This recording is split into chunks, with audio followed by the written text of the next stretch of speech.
시간 하나님의 말씀의 제목은 하나님 나라의 중요한 진리. 지난 시간에 이어서 같이 함께 살펴보도록 하겠습니다. 지난 시간에 우리가 하나님 나라의 중요한 진리에 대해서 살펴보았습니다. 그 첫 번째가 무엇이냐면 우리 한번 다 같이 한번 읽도록 하겠습니다. 시작. 하나님 나라는 값을 따질 수 없을 만큼 귀합니다. 아멘. 이 중요한 진리를 지키시길 주님의 이름으로 소망합니다. 왜요? 하나님의 나라는요 썩지 아니하는 나라입니다. 그 가치를 가지고 있어요.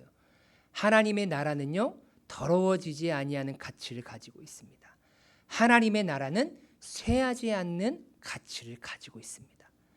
그래서 이 세상의 그 어떠한 것과도 비교할 수 없는, 값을 따질 수 없는 최고의 가치를 가지고 있는 가장 귀한 것이 하나님 나라입니다. 두 번째입니다. 다 같이 한번 읽겠습니다. 시작. 피상적으로 하나님 나라를 볼 수 없습니다. 아멘.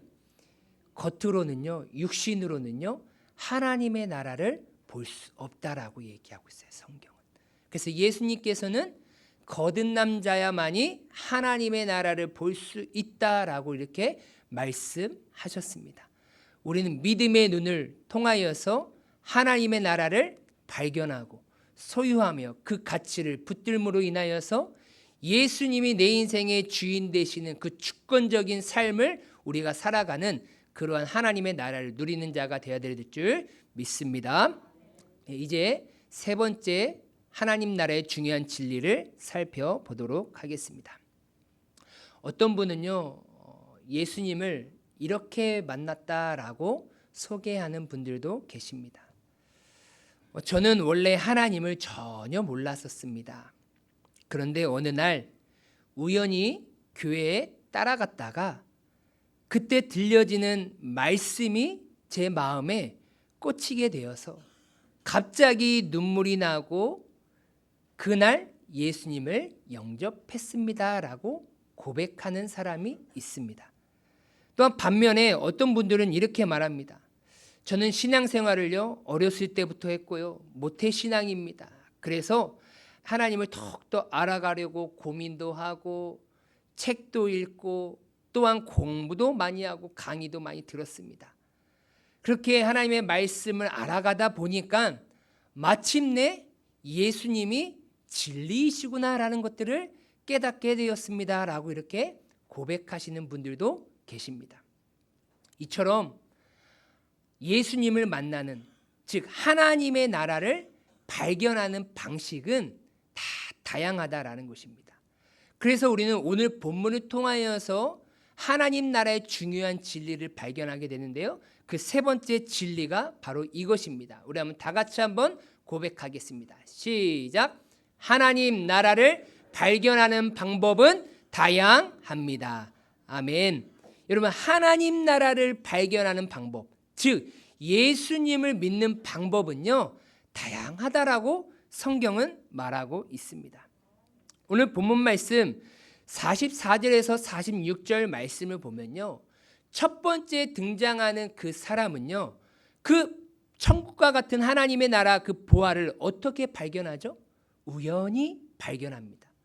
그래서 밭에 감추인 보화, 어찌 보면 일을 하다 보니까 우연하게 발견되어진 그 보화를 보게 된 것이죠.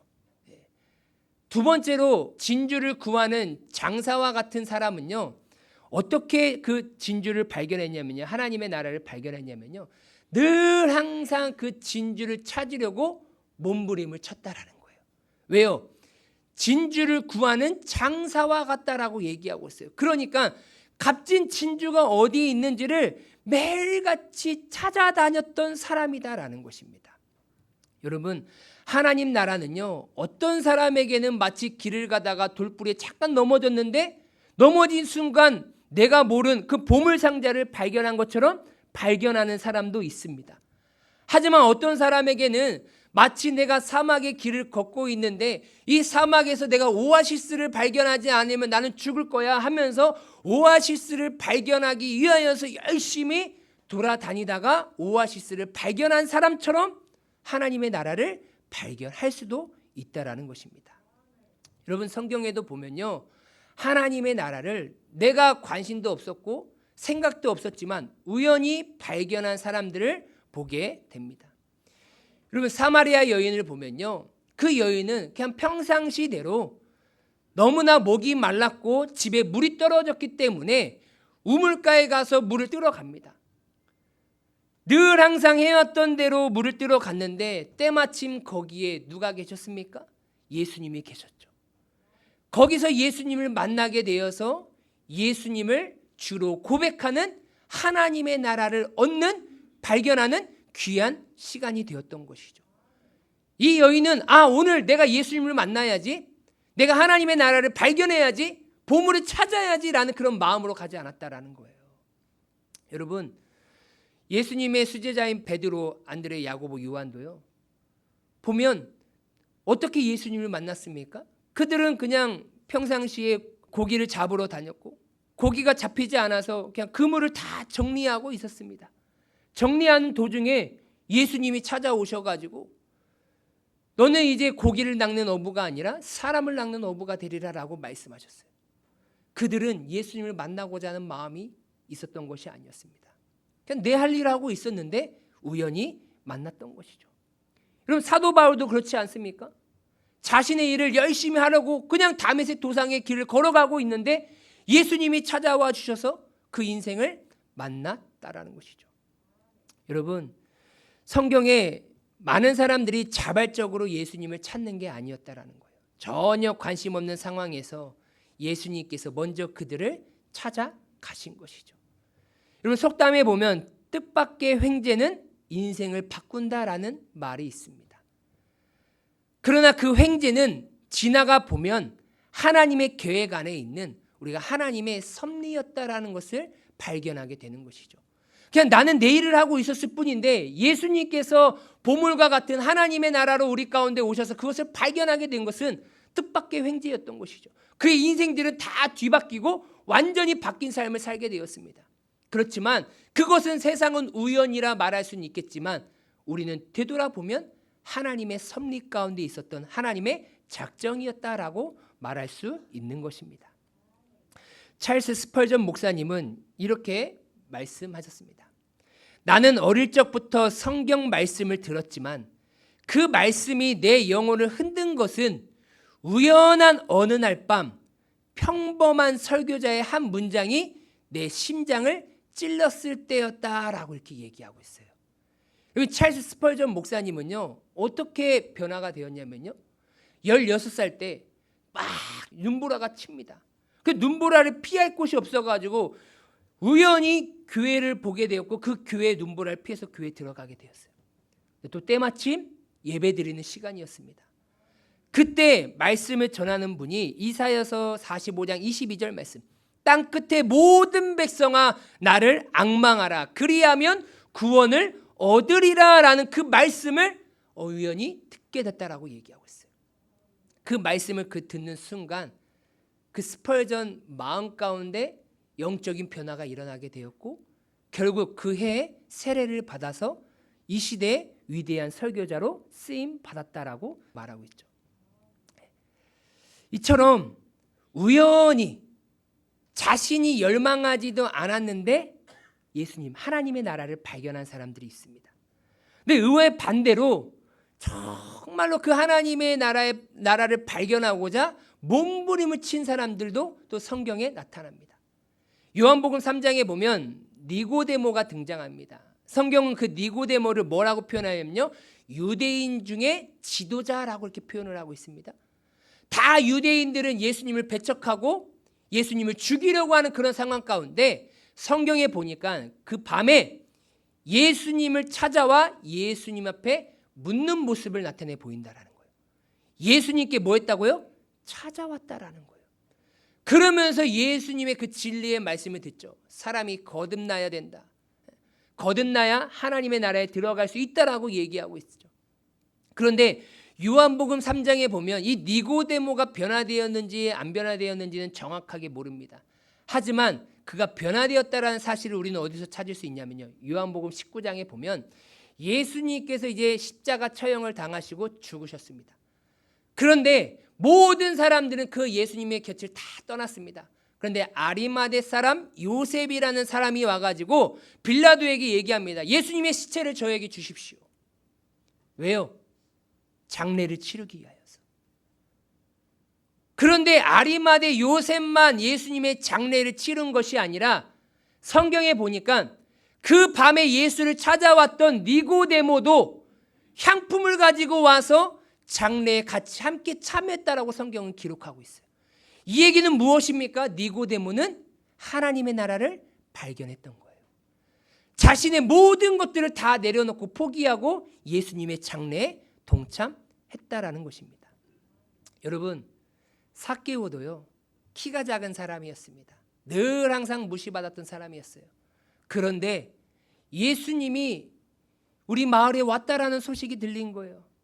그 예수님을 보고 싶고 예수님의 가르침을 듣고 싶은데 너무나 키가 작고 사람들이 많이 모여 있다 보니까 도저히 예수님을 볼 수 있는 상황이 되지 않은 거예요.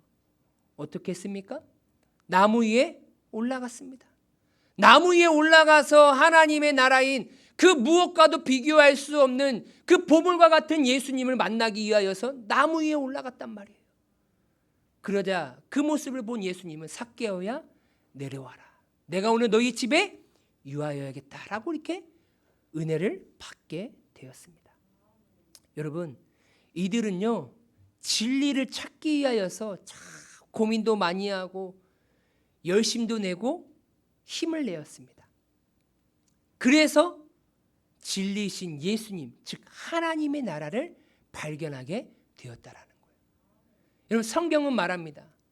천국은 침노하는 자의 것이다라고도 말하고 있고요. 예수님은 말씀하셨습니다. 구하라 그리하면 주실 것이요, 찾으라 그리하면 찾아낼 것이요, 문을 두드리라 그리하면 너희에게 열릴 것이니.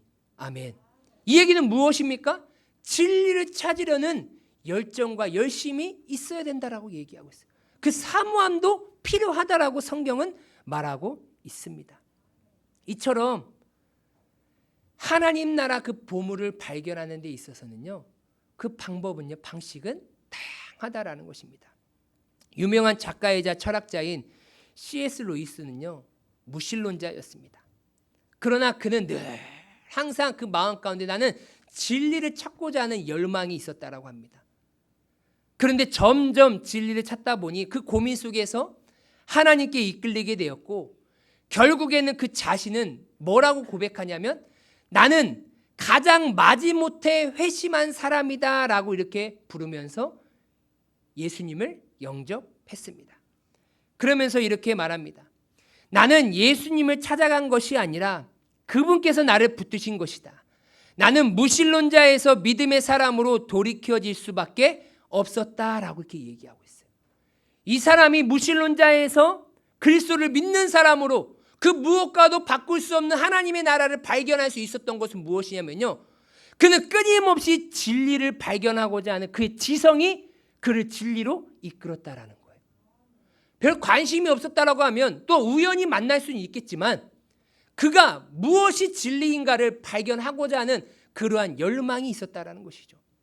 그러한 진실로 탐구한 끝에 하나님의 은혜로 그 하나님의 나라를 발견할 수 있는 은혜를 누리게 되었다라는 것입니다. 여러분, 하나님은요 사람마다 다 다양하게 일하십니다. 예수를 만나는 그런 은혜도요 사람마다 다 다양합니다. 이것만이 예수님을 만날 수 있어라는 그 방법은 없어요. 하나님의 나라를 소유할 수 있는 방법은 오로지 예수를 믿는 방법밖에 없지만 그 예수님을 믿는 은혜는 사람마다 다 다양하다라는 것입니다. 어떤 이는 순식간에 믿고 어떤 이는 오랜 시간 끝에 믿는 사람도 있어요. 중요한 것은 무엇입니까? 내가 하나님의 나라를 어떤 형태로 어떤 모습으로 발견했느냐가 중요한 것이 아니에요. 내가 순식간에 믿었느냐 아니면 내가 오랜 고민 끝에 믿었느냐, 그게 중요한 게 아닙니다. 중요한 것은 무엇이냐면 내가 하나님의 나라를 발견했을 때 나의 반응이 중요한 거예요. 무엇이 중요하다고요? 내가 순식간에 믿었든지 내가 오랜 고민 끝에 어떠한 방법으로 내가 하나님의 나라를 발견했든지 간에 둘의 공통점은 무엇입니까? 분명히 예수라는 하나님의 나라 최고의 가치를 발견했다라는 거예요. 그러면 그 발견했을 때 반응이 어떠냐라는 거예요. 이 두 사람은요, 모든 것을 팔아 그 나라를, 하나님의 나라를 소유했다라는 그 반응은 동일하다라는 거예요. 오늘 이 예배에 참여한 모든 성도님들, 어떠한 방법으로 어떠한 경로로 하나님의 나라를 발견하셨든지 그 은혜의 가치를 기억하면서 그 하나님의 나라를 소유한 자가 되시길 주님의 이름으로 소망합니다. 여러분, 하나님 나라를 발견하는 방식은요, 다 다를 수 있지만 그 하나님 나라의 가치를 깨닫고 모든 것을 다 내려놓고 그 하나님의 나라를 소유하려는 그 자세는 모두 다 동일해야 된다는 거예요. 이 시간 한번 내 자신에게 다시 한번 질문해 보시기 바랍니다. 나는 하나님 나라를 그 무엇보다도 귀하게 여기고 살아가고 있는가? 그 나라를 얻기 위해서 내가 내려놓을 수 있는 것이 과연 무엇인가? 이 질문 앞에 다시 한번 내 자신을 돌아보길 소망합니다. 오늘 본문 말씀을 통하여서 하나님의 나라를 발견하는 그 길은 다양하다라는 것입니다. 그렇지만 그 반응은 모든 것을 내려놓고 그 하나님의 나라를 소유한다라는 사실입니다. 이 진리를 꼭 소유하시길 주님의 이름으로 소망합니다. 네 번째 중요한 하나님의 나라 진리를 살펴보도록 하겠습니다. 자, 오늘 본문 말씀 44절 우리 한번 다시 한번 다 같이 한번 읽도록 하겠습니다. 시작.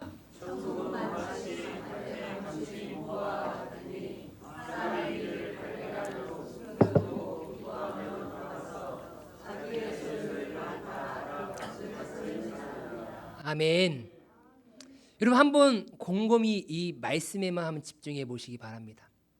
여기서 여러분들은 참 중요한 단어, 내 마음에 확 와닿는 단어가 무엇이라고 여겨지십니까? 천국, 보화, 아니면 소유, 팔아, 사느니라? 어떤 것이 여러분들의 마음 가운데 탁 다가오십니까? 각자 다를 수는 있겠지만 저는 말씀을 준비하면서 뭐가 다가왔냐면요, 기뻐하며라는 거예요. 여러분이 여기 기뻐하며라는 단어가 여러분들 마음 가운데 다가오셨습니까? 왜냐하면요, 오늘 이 본문 말씀에서는요, 하나님 나라가 주는 진정한 기쁨이 무엇인지를 가르쳐 주기 때문이라는 것입니다. 심리학자 윌리엄 제임스는요, 이렇게 말했습니다. 기쁨은 인간의 본능이다. 우리의 본능은요, 기쁨을 찾게 되어 있다라는 거예요. 즐거움을 찾게 되어 있다라는 거예요. 그래서 모든 사람들은요, 기쁨을 추구합니다. 여러분, 왜 어린아이들이, 청소년들이 교회에 안 오는지 아십니까? 가장 첫 번째가 무엇이냐면요, 재미가 없어서 그래요. 즐거움이 없어요. 기쁨이 없습니다. 그래서 어린아이들이 안 와요. 어른들도 왜 교회 안 오는지 아십니까?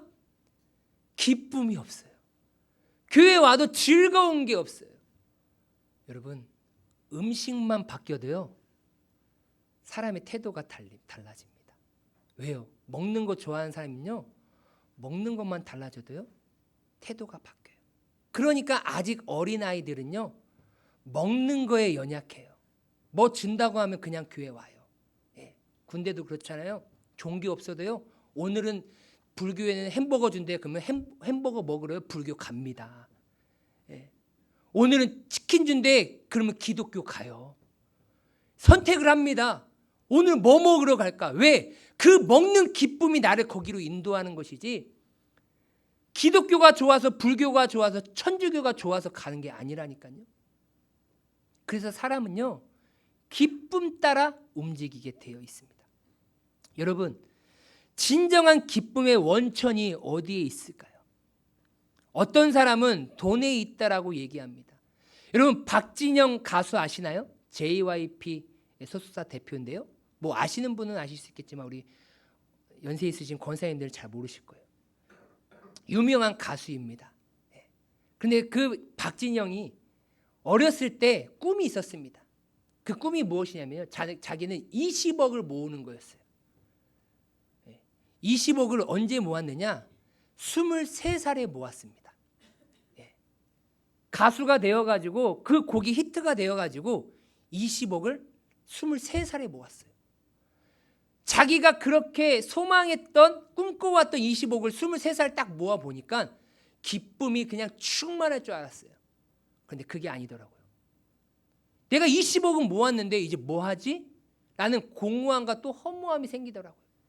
그래서 또 다른 목적을 가지고 또 다른 기쁨을 위하여서 다른 것을 찾아 계획했다라고 박진영이 그렇게 얘기한 적을 제가 듣게 되었습니다. 또 어떤 사람은요, 인간적인 관계에서 기쁨을 얻으려고 합니다. 또한 어떤 사람은요, 어떠한 성취를 통하여서 기쁨을 찾으려고 합니다. 여러분, 요즘 젊은이들에게 늘 항상 있는 게 무엇이냐? 버킷리스트라는 것이 있어요. 내가 죽기 전에 이 세상 단 한 번뿐인 인생, 죽기 전에 이거 한번 해보자라는 것이 한참 유행이었습니다. 그런데 그 버킷리스트를 하나하나씩 어떻게 해요? 달성할 때마다 주는 기쁨은 있겠죠. 그렇지만 그 기쁨 오래가지 않는다라는 것입니다. 여러분, 세상은 우리에게 늘 항상 말합니다. 내가 너희들에게 기쁨을 줄게. 이거 하면 기쁘잖아 라고 세상은 늘 항상 우리에게 참 기쁨을 준다라고 약속은 하지만 진정한 기쁨을 주지는 못해요. 왜요?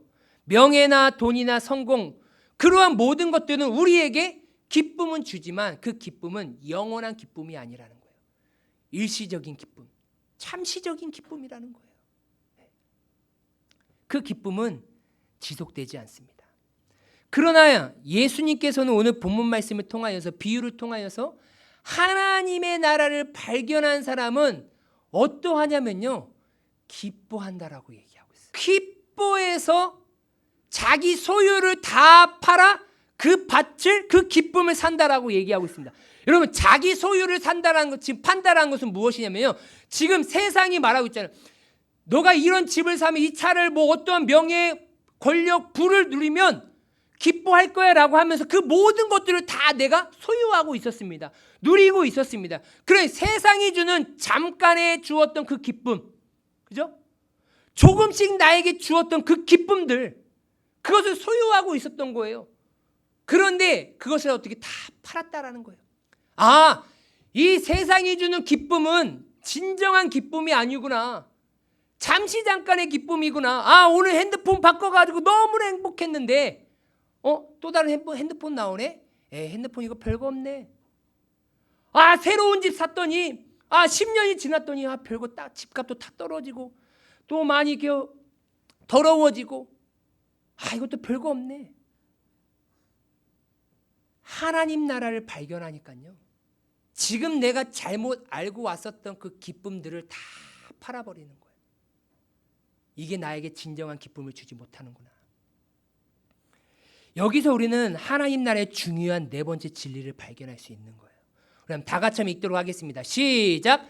하나님 나라는 참된 기쁨의 진정한 원천입니다. 아멘. 여러분, 하나님 나라는요, 참된 기쁨의 진정한 원천이다라고 예수님은 말씀하고 있습니다. 보화를 발견했습니다. 하나님 나라를 발견했어요. 정말로 기뻐하면서 집에 돌아갔다라는 거예요. 여러분, 여기서 말하는 발견, 단순한 그냥 발견의 기쁨을 말하는 것이 아니라 내가 그것을 발견했을 때 그 보화가 지닌 그 가치의 기쁨을 말하고 있는 거예요. 얼마나 기뻤겠습니까? 그래서 사람은요, 결국에는 더 큰 기쁨을 따라가게 되어 있습니다. 중요한 건 무엇이냐면요, 기쁨은요, 우리의 가치와 비례한다라는 거예요. 내가 중요하게 여기는 것처럼 똑같이 기쁨도 같이 올라가는 거예요. 내가 가치 있게 중요하게 여기는데 나의 기쁨은 내려가느냐? 아닙니다. 내가 중요하게 여기면 여길수록 내가 그것을 소유하는 그 순간 나의 기쁨도 같이 올라가게 되어 있습니다. 그렇기 때문에 우리가 여기 지금 첫 번째 하나님 나라의 중요한 진리, 첫 번째 진리가 무엇이죠? 하나님 나라는 값을 따질 수 없을 만큼 귀하다라는 이 진리의 가치를 내가 알고 있을 때 그 하나님 나라를 발견한 사람은요, 이 세상에서 줄 수 없는 그 기쁨을 누릴 수 있다라는 사실입니다. 여러분, 왜 우리가 하나님 나라를 위하여서 모든 것들을 다 팔지 못할까요? 왜 그렇게 세상의 것들을 포기하지 못할까요? 그것은 단 하나입니다. 하나님 나라보다 세상이 더 기쁘고 즐겁기 때문이라는 거예요. 여러분, 이 예배, 하나님 앞에 이 예배 드리는 거, 내가 몸이 아파서 어떠한 상황이 되어서 예배 참석하지 못하실 수도 있습니다. 그때 여러분들이 느끼는 아쉬움과 안타까움과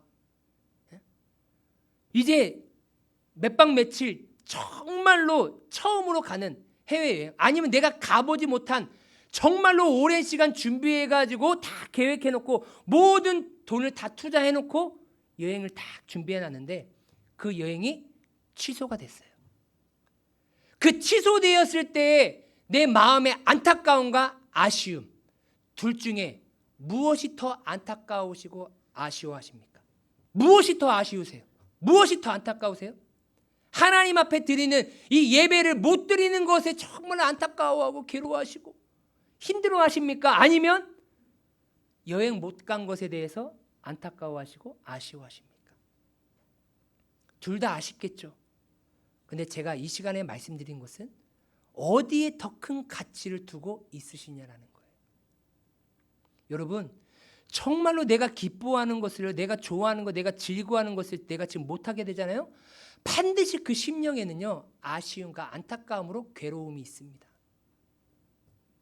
여러분, 우리가 하나님의 나라를 위하여서, 하나님의 영광을 위하여서 헌신하지 못하고 하나님 앞에 예배하지 못할 때 여러분들의 마음 가운데는 그런 아쉬움과 안타까움과 괴로움이 있으시냐라는 거예요. 왜 없어요?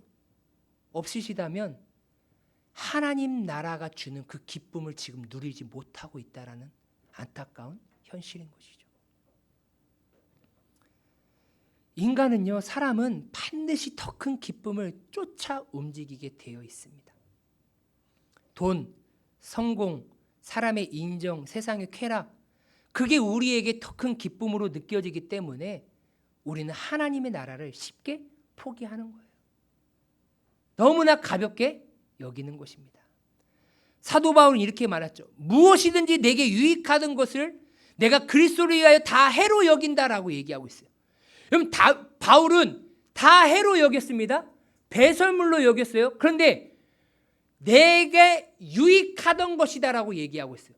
내가 불필요한 것들을 해로 여긴 게 아닙니다. 여러분, 잘 기억하셔야 돼요.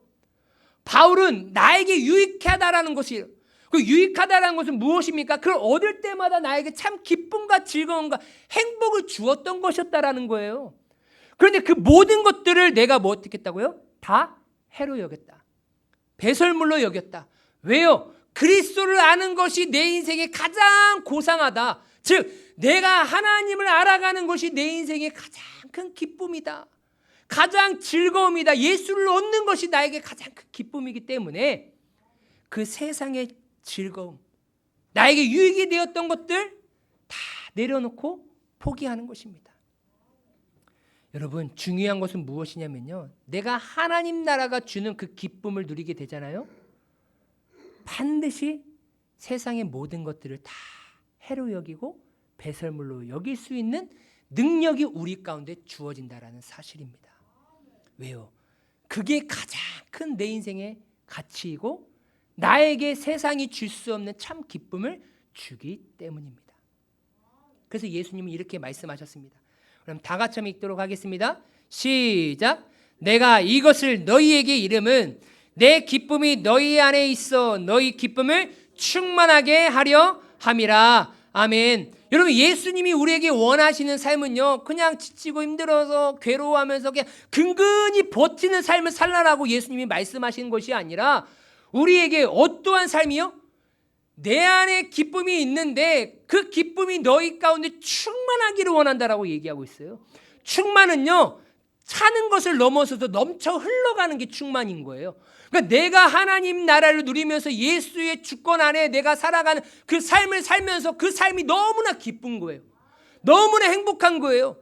그러니까 내 기쁨이 넘어서서 나로 멈춰서는 것이 아니라 나의 기쁨이 주변 사람들까지 흘러가기를 원하시면서 하나님께서 우리에게 그 기쁨을 주시는 것이라니까요. 그래서 기쁨은요, 하나님 나라의 표지인 거예요.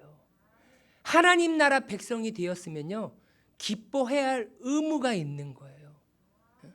여러분, 성령에 충만하면요, 성령의 열매를 맺죠. 성령의 9가지 열매 첫 번째가 무엇입니까? 사랑이에요. 사랑이 회복된 자는요, 성령이 충만한 자는요, 두 번째는 희락입니다. 기쁜 거예요. 즐거운 거예요. 성령 안에서 기쁘고 즐거운 삶을 살아가게 된다는 것입니다. 여러분, 세상이 힘들고 고달프고 어려울 수도 있습니다. 아픔을 겪을 수도 있습니다. 하지만 성령이 충만한 사람들은 그 고난과 아픔을 기쁨으로 이겨내는 줄 믿으시길 바랍니다. 그게 성령의 능력 아니겠습니까? 하나님께서 우리에게 뜻을 가르치셨죠. 항상 기뻐하라. 쉬지 말고 기도하라. 범사에 감사하라. 이것은 너희를 향하신 하나님의 뜻이니라라고 얘기하고 있어요.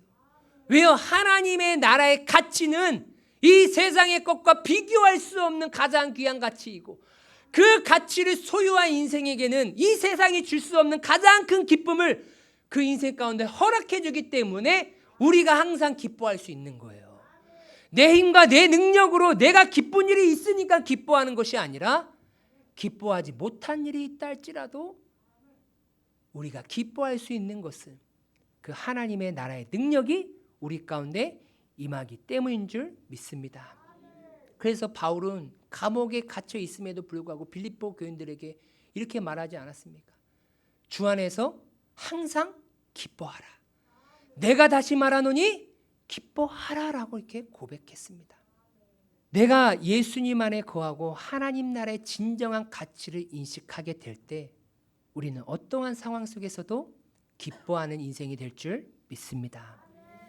나는 정말로 하나님 나라를 통하여서 참 기쁨을 얻고 살아가고 있는지 내 자신을 점검해 보시기 바랍니다.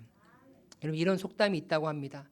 진짜 부자는 돈이 많은 사람이 아니라 더 이상 필요를 느끼지 않는 사람이다.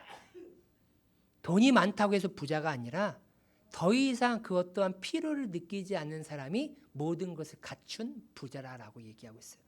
여러분, 하나님 나라를 소유하면요, 더 이상 이 세상의 것들의 필요에 얽매이지 않습니다. 왜냐하면 최고의 보화이신 예수 그리스도를 소유한 인생이기 때문입니다. 예수님을 진정으로 소유한 자는요, 세상과 비교할 수 없는 기쁨을 누리게 됩니다. 우리는 그러한 하나님의 나라를 소유한 자로서 세상에서 영향력을 끼치면서 기쁨을 흘려보내는 사람으로 우리는 살아가야 될 줄 믿습니다. 하나님 나라는 기쁨으로 모든 것을 포기하게 만드는 보화입니다. 그 보화를 꼭 발견하시고 붙잡으시길 바랍니다. 여러분, 진정한 신앙은요, 매일같이 기쁨을 잃어가는 것이 아니라 더 깊은, 더 풍성한, 더 충만한 기쁨으로 들어가는 것이 신앙인 거예요.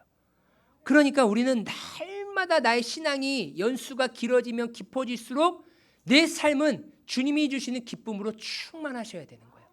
기쁘셔야 돼요. 싸우시다 오셔도 어떠한 일이 있으셔도 교회 오면 여러분이 더 기쁘셔야 돼요. 예수를 충만하고 예수님이 함께하니까 그 예수님이 주시는 그 기쁨으로 여러분들이 입술이 행복하시고 즐거우셔야 된다는 것입니다. 그래서 진짜 하나님 나라 백성들의 증거는요, 이러한 열매의 모습이 있습니다. 그럼 다 같이 읽겠습니다. 시작. 그리스도를 온전히 사랑합니다. 아멘. 여러분, 하나님 나라를 소유하셨습니까? 그 하나님 나라의 왕이 되시는 그리스도를 온전히 사랑하시길 바랍니다. 두 번째입니다. 다 같이 믿겠습니다. 시작. 그리스도의 권위에 순종합니다. 하나님 나라를 소유했으며 그 나라의 왕이신 그리스도의 권위에 순종하게 되어 있습니다. 세 번째입니다. 다 같이 믿겠습니다. 시작. 그리스도를 전적으로 의지합니다. 우리는 연약합니다. 우리는 부족합니다. 우리는 스스로 항상 기뻐할 수 없는 존재입니다. 우리에게 참 기쁨과 능력을 허락해 주시는 그 왕이 되시는 그리스도를 전적으로 의지하며 살아가게 됩니다. 하나님 나라의 소유한 백성으로서 이러한 삶의 모습을 살아가시게 주님의 이름으로 소망합니다. 하나님 나라의 중요한 진리 우리 다시 한번 고백하면서 마치도록 하겠습니다. 첫 번째부터 시작. 하나님 나라는 값을 따질 수 없을 만큼 귀합니다. 피상적으로 하나님 나라를 볼 수 없습니다. 하나님 나라를 발견하는 방법은 다양합니다. 하나님 나라는 참된 기쁨의 진정한 원천입니다. 아멘.